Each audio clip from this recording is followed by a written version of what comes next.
جی بڑی اچھی بات سنائی مولانا اسرار صاحب نے، مدرسے کے استادوں میں سے ہیں کہ پورے دن کا شیڈول انہوں نے بتایا ہے.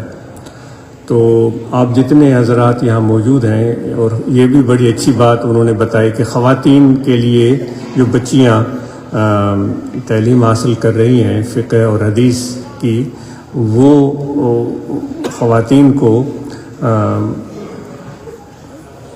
قرآن حدیث یا فقہی مسائل سے آگاہ کر رہی ہیں. تو بہت ہی اچھی بات ہے اگر آپ لوگ ایسا لیکچر اٹینڈ کرتے ہیں تو وہ چیز کاغذ اور قلم لے کر اس کو نوٹ کر لیں، قلم بند کر لیں. کچھ آیات قرآن مجید، کچھ احادیث، جو ضروری باتیں، شجرہ عالیہ، ذکر، تلقین، تبلیغ، طریقت کے حوالے سے جو باتیں ہوں وہ آپ نوٹ کر لیں. تو یہ آپ کے لیے ایک بہت اچھا ذخیرہ ہوگا، اس کا فائدہ ہوگا. تو یہ معمول جاری رہے. اور پھر جو انہوں نے بات یہ بتائی کہ جو باہر کام ہو رہے ہیں، جو مہمانوں کی آمد کے حوالے سے، تو وہ آپ دوست اس میں بھی حصہ لے رہے ہیں. الحمدللہ یہ بہت اچھی بات ہے، سعادت ہے، اور اس میں دل و جان سے اس کام میں حصہ لیں. اور صفائی کی بات انہوں نے بتائی، جو کہ وہ وضو خانہ ہے، مسجد ہے یا واش روم ہے، ان کی صفائی کا دھیان رکھا جا رہا ہے. تو ہم سب اس چیز کا مل جل کر دھیان رکھیں گے. کل بھی بات عرض کی گئی تھی، کھانے پینے کی چیزیں ہیں یا اور پہننے اوڑھنے کی چیزیں ہیں، تو ان کے ساتھ جو مختلف قسم کا پیکنگ مٹیریل ہوتا ہے، اس کو ہم صحیح جگہ سے صحیح طریقے سے ٹھکانے لگائیں. آپ ادھر ادھر یہ چیزیں گرائیں مت. جیسے مسجد سے نکلتے ہیں تو آج نے اس دن بھی دوستوں کو عرض کیا تھا کہ وہاں پلاسٹک کے چھوٹے چھوٹے ریپر، بیگ، یہ وہ نظر آتے ہیں. تو اس طرح صفائی ہو کہ یہ پلاسٹک ساری کہیں بھی نظر نہ آئے اور صفائی بہترین ہو. اور اگر گنجائش ہے، اسرار صاحب کو عرض کی جا رہی ہے، یا جو انتظامیہ کمیٹی ہے، گنجائش ہے تو ہلکا سا چھڑکا پانی کا ہوتا رہے تاکہ مٹی دھول کم اڑے. آپ اور ہم سب اپنی صحت کا بھی دھیان رکھیں. موسم کبھی سرد ہو جاتا ہے تو پوری طرح سے جسم کو محفوظ رکھیں. ہر ایک کی طبیعت مختلف ہے، تو ایسا نہ ہو کہ کوئی خدا نخواستہ کوئی علیل یا بیمار ہو جائے. اللہ نہ کرے کسی کو تکلیف ہے تو یہاں ڈاکٹر حضرات موجود ہونے چاہیے جو اس دوست کی تیمارداری، خدمت یا علاج معالجے کے حوالے سے اس کو رہنمائی دے سکے. جی. تو اور باقی یہ ہے کہ امید ہے خواتین کی طرف، چونکہ سردی ہو جاتی ہے، رات کو کچھ ایک پنڈال ایک کنات لگائی گئی تھی. یہاں آپ ہیں، نذیر صاحب ہیں اور دوست ہیں، تو اندر چیک کریں. پر معلوم ہوا ہے کہ اور بھی مسافر خواتین آئی ہوئی ہیں، جگہ کی قلت ہے. تو جتنے بھی آئی ہوئے ہیں تو ان کے لیے سردی سے بچنے کا معقول بندوبست ہو. کوئی پنڈال لگانا ہے تو وہ لگا دیا جائے، اور پھر ان میں روشنی کا بندوبست ہو کہ وہاں اندھیرا نہ ہو. کچھ بڑے عمر کے لوگ ہوتے ہیں تو ان کو چلنے پھرنے میں دشواری ہوتی ہے. اور پھر یہ بات بھی عرض کی جاتی ہے کہ آج کے دور میں جو سب سے انمول چیزیں ہیں اور قیمتی چیزیں ہیں، آج اس کو تو دل چاہ رہا تھا آپ سے سوال کیا جائے، لیکن اس کو رہنے دیتے ہیں. جو انمول چیزیں ہیں جن کی بے حد اہمیت ہے، ان میں سے ایک پانی ہے. اور پانی اتنا اعلیٰ اور ضروری ایک چیز ہے جس کے بغیر انسانی زندگی کا تصور ہی محال ہے. آپ سنتے ہیں سائنٹسٹ جو دیگر سیاروں پر چلے جاتے ہیں اور پھر وہاں جا کر کہتے ہیں کہ بھائی وہاں ہم پانی دیکھ رہے ہیں کہ پانی ہے یا نہیں، کیونکہ پانی کے بغیر وہاں کوئی زندگی کے آثار نہیں ملیں گے. تو آپ لوگ وضو بناتے ہیں، عاجز وضو بناتا ہے، آپ وضو بناتے ہیں، تو پانی کا استعمال اس طرح کریں کہ پانی ضائع نہ ہو. اور اس میں کوئی آپ کسی کی پرواہ نہ کریں کہ وہ کچھ لوگ ہوتے ہیں کہ ان کو تسلی نہیں ہوتی کہ بھائی صحیح بازو دھلا یا نہیں دھلا. آپ ان کی طرح شک و شبہ میں مت پڑیں. وضو کریں آرام سے اور پانی قدر ضرورت استعمال کریں،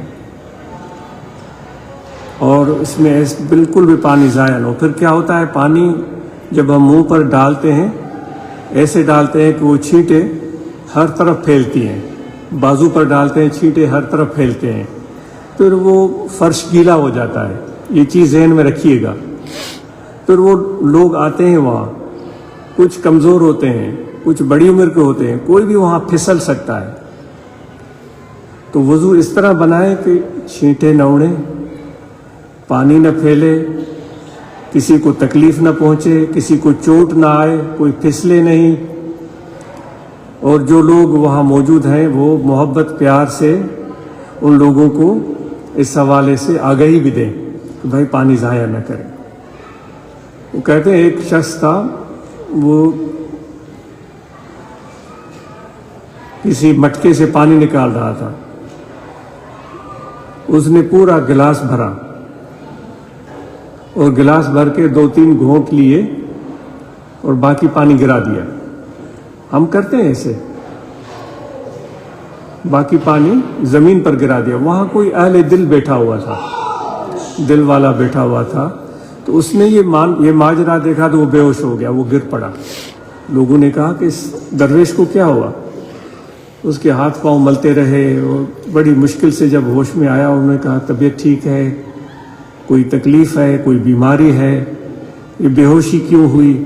تو انہوں نے کہا کہ میں نے ابھی یہاں ایک دوست کو دیکھا جس نے پانی کے لیے پورا گلاس بھرا، 2 گھونٹ لیے، باقی پانی گرا دیا۔ تو میرے دل میں یہ خوف پیدا ہوا کہ یہ نعمت اتنی بڑی اللہ تعالیٰ کی ہے، پانی اتنی بڑی نعمت ہے، ہم اس کی بے قدری ہو رہی ہے۔ اگر اللہ تعالیٰ نے یہ نعمت چھین لی تو ہم انسانوں کا کیا ہوگا؟ تو اس وجہ سے مجھے اتنی دل میں خشیت اور خوف اور فکر پیدا ہوئی کہ میں بالکل حواس کھو بیٹھا۔ آپ سمجھ رہے ہیں اس بات کو؟ تو دوستو، براہ کرم پانی کا بے حد خیال رکھیں۔ اللہ تعالیٰ فرماتا ہے کہ آپ پر اتنا ہی بوجھ ہے جتنی آپ کی استطاعت ہے۔ کسی مفتی ملا مولوی کا اگر حساب کتاب بڑا ہے، گہرا ہے، تو وہ جانے، اس کا کام جانے۔ اس کو تسلی نہیں ہو رہی اس ملا مولوی مفتی کو، اس کو رہنے دیں اپنی جگہ پر۔ آپ اپنی تسلی سے جو آپ کا فہم ہے، عقل ہے، سمجھ ہے، کیونکہ اللہ تعالیٰ نے آپ سب کو سمجھ عطا کی ہے۔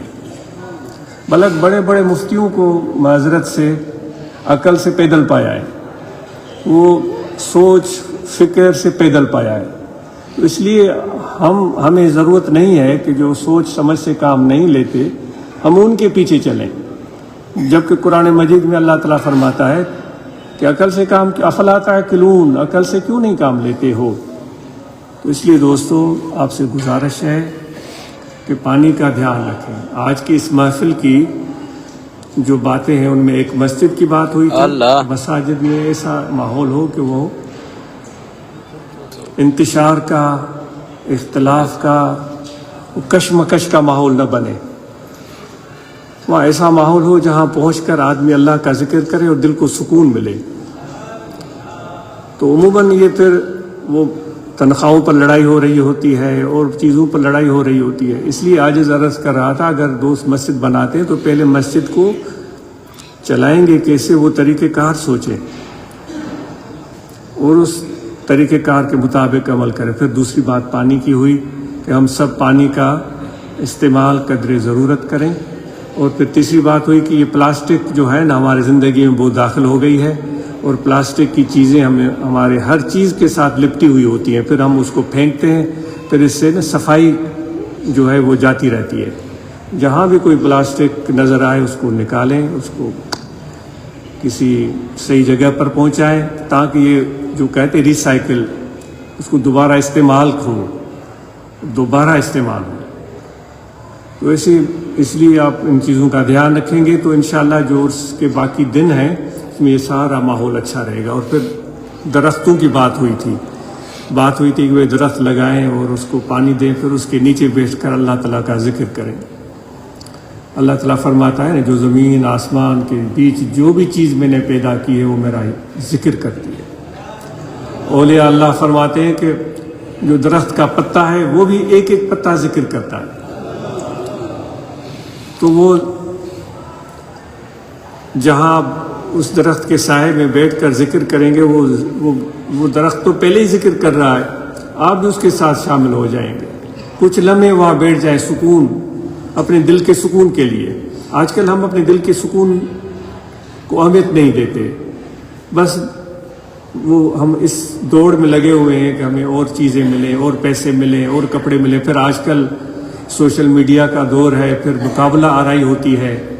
بھائی اس کی تصویر کو اتنے لوگوں نے پسند کیا، اس کے پوسٹ کو اتنے لوگوں نے پسند کیا، پھر اس دوڑ میں ہم شامل ہو جاتے ہیں.